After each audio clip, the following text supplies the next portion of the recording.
সম্পাদক আমাদের প্রিয় বড় ভাই ইলিয়াস আলীকে এবং আমরা তার সন্ধান দাবি করছি।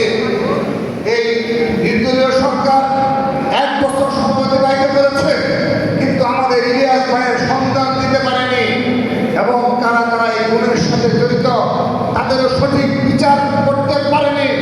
আমি আজকে সিলেটের মাটি থেকে তাদের বলতে চাই, আমরা ছাত্রদল নীরবে নিবৃত্তে সহনশীলভাবে ছাত্র রাজনীতি করে যাচ্ছি, কিন্তু এই ইলিয়াস আলীর সাথে গুমের সাথে যারা জড়িত সেটি হাসিনার সহ যত বড় অপরাধী হয়ে থাকুক না কেন, যদি আপনারা বিচার করতে সমর্থ না হয় না হন, ছাত্রদল তার নিজ হাতে প্রতিশোধ নেবে। আমরা আমাদের ভাইয়ের রক্তে প্রতিশোধ নেব। ইলিয়াস আলীকে যে যারা গুম করেছে আমরা তাদের বিরুদ্ধে আমরা প্রতিশোধ নেব। আমরা আজকের এই সম্মেলন কাউন্সিল প্রতিজ্ঞা ব্যক্ত করছি, আমরা এখন আশায় রয়েছি আমরা তাকে ফেরত পাবো এবং আমরা আশায় রয়েছি আমরা সঠিক বিচার পাবো। যদি বিচার না পাই আবারও বলছি ছাত্রদল তার প্রতিশোধ নেবে। এই উপস্থিতি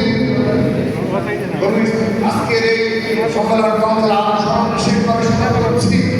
দিনার ভাইকে রাজপথের পরিচিত নেতৃত্ব দিয়েছিলেন এবং যার আতঙ্কিত থাকত। আমরা আজকের থেকে দিনার ভাইয়ের নিঃসন্দ সন্তান দাবি করছি, সন্তান দাবি করছি। সেই সাথে বিশেষভাবে স্মরণ করছি এই কলেজে আমাদের ছাত্রদলের অন্যতম নেতৃত্ব যাকে 1996 সালে ছাত্রলীগের সন্ত্রাসীরা হত্যা করেছে, সেই বাবুল আহমেদ আলী ভাইয়ের আত্মার মাগফিরাত কামনা করছি, তার সুসংগঠিত গভীর শ্রদ্ধা নিবেদন করছি এবং সেই সাথে 2018 সালের নির্বাচনের পূর্বে যাকে গুলি করে হত্যা করা হয়েছে সেই বালাগাঁও উপজেলা ছাত্রদলের সায়েদ আহমেদ সুয়েদ ভাইয়ের আত্মার মাগফিরাত কামনা করছি। সংগ্রামে উপস্থিতি, আমরা আজকের এই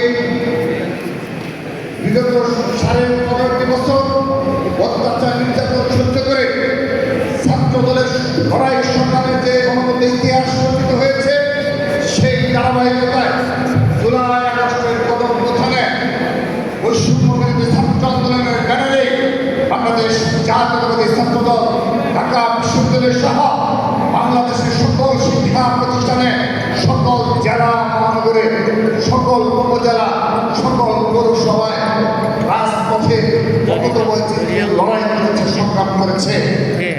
তারই ধারাবাহিকতায় আমরা বিগত 15.5 বছর যে অত্যাচার নির্যাতন চালানো হয়েছিল, ছাত্রদলের নেতাকর্মীদের গুম করা হয়েছে, খুন করা হয়েছে, ছাত্রদলের প্রায় 500 নেতা কর্মীকে গুম এবং খুন করা হয়েছে, অসংখ্য নেতাকর্মীকে মুক্তকরণ করেছে। আমাদের হাজার হাজার ছাত্রদলের নেতা কর্মী তাদের শিক্ষা জীবন শেষ করতে পারেনি, অমানবিক জীবনযাপন করতে বাধ্য হয়েছে। সেই ধারাবাহিকতায় আমরা বিগত 1 বছর আমরা নতুন বাংলাদেশ বিনির্মাণে